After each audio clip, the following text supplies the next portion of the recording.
masala shartiga ko'ra bizga bir-biridan r masofada joylashgan Q1 va Q2 zaryadlar berilgan.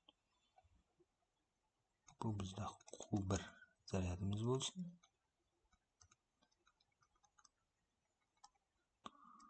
Bu yerda bizning Q2 zaryadimiz bo'lsin. Q1 zaryaddan R1 masofada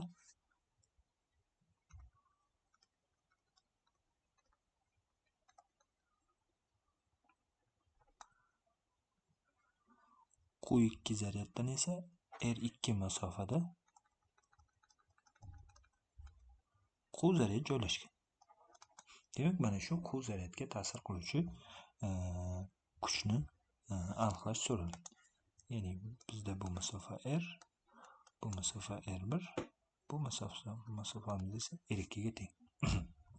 Demak, Q zaryadga ta'sir qiluvchi natijaviy kuchni aniqlash uchun dastlab Q1 zaryad tomonidan Q zaryadga ta'sir qiluvchi kuchni aniqlaylik. Ularning ishoralari bir xil, ya'ni Q1 zaryadimiz ham, Q zaryadimiz ham musbat zaryadlangan. Shunday ekan ular o'zaro itarishadi, ya'ni Q1 zaryad tomonidan Q zaryadga ta'sir qiluvchi kuch quyidagicha yo'nalgan bo'ladi. Q2 zaryadimiz esa manfiy zaryadlangan. Demak, Q2 va Q zaryadlarimiz o'zaro tortishadi. Demak, Q2 zaryad tomonidan Q zaryadga ta'sir qiluvchi kuchimiz esa quyidagicha yo'nalgan bo'ladi.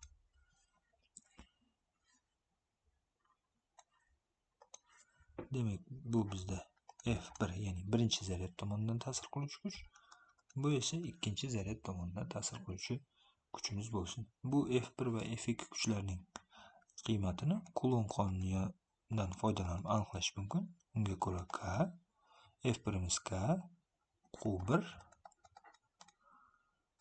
Q taqsim R1 ning kvadratiga teng bo'ladi. Bunda biz Q1imiz ham musbat, Q'miz ham musbatligini inobatga olsak, F1 kuchimizni K Q1 Q taqsim R1 ning kvadrati ko'rinishida yozib olishimiz mumkin. Yoki F2 kuchni ham xuddi shu ko'rinishda aniqlaymiz. F2 barobar K Q2 Q taqsim R2 ning kvadrati. Bunda bizda Q2 zaryadimiz manfiyligini inobatga olsak, F2 kuchimiz bizda minus K Q2 Q taqsim R2 ning kvadratiga teng bo'ladi.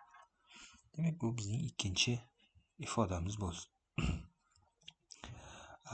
Bu kuchlarning natijavisi esa vektorlarni qo'shish qoidasiga ko'ra parallelogram chiziladi shu F1 va F2 kuchlari yordamida va shu parallelogramning diagonali F1 va F2 kuchlarining natijavisiga teng bo'ladi.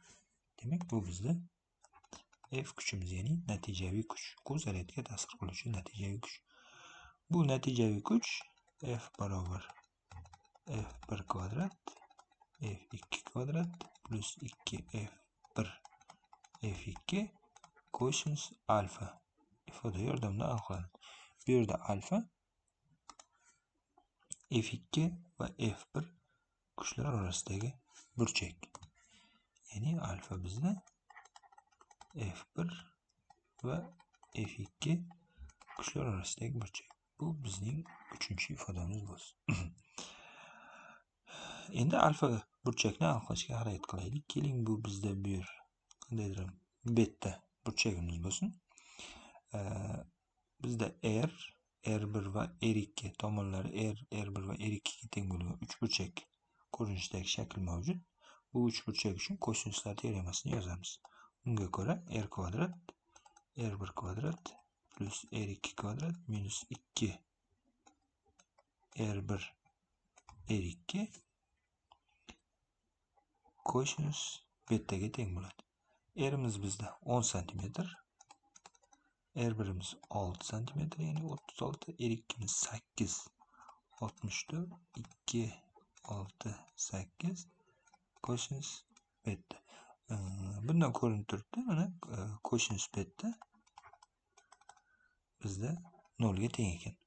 Ya'ni beta burchagimiz 90 gradusga teng. Ya'ni bu yerda to'g'ri burchakli uchburchak berilgan ekan. Ya'ni to'g'ri burchakli uchburchak ko'rinishida ekan. Demak, bundan alfa plus beta ham 180 gradusga teng. Bundan alfamiz ham 90 gradusga tengligi va mos ravishda kosinus alfa ham 0 ga tengligi kelib chiqadi. Kosinus alfaning 0 ga tengligini inobatga olib, 3-ifodani yana ham soddaroq ko'rinishga keltiramiz. Bunda f barobar f1 kvadrat plus f2 kvadrat ko'rinishga keladi. Chunki kosinus alfa bizda 0 ga teng. f1 kuchning o'rniga biz birinchi ifodani olib kelib qo'yamiz. f2 kuchning o'rniga esa ikkinchi ifodani olib kelib qo'yamiz. Demak, f1imiz k q1 q taqsim r1 ning kvadrati plus f2 kuchimiz minus k q2 q taqsim r2 ning kvadrati. Bu ifodani yana ham soddaroq ko'rinishda yozamiz. Demak, f barobar k q, ya'ni bir xil xatlarni ildizidan chiqarib yozsak, q1 ning kvadrati r1 ning 4-darajasi plus q2 ning kvadrati taqsim r2 ning 4-darajasiga teng bo'ladi.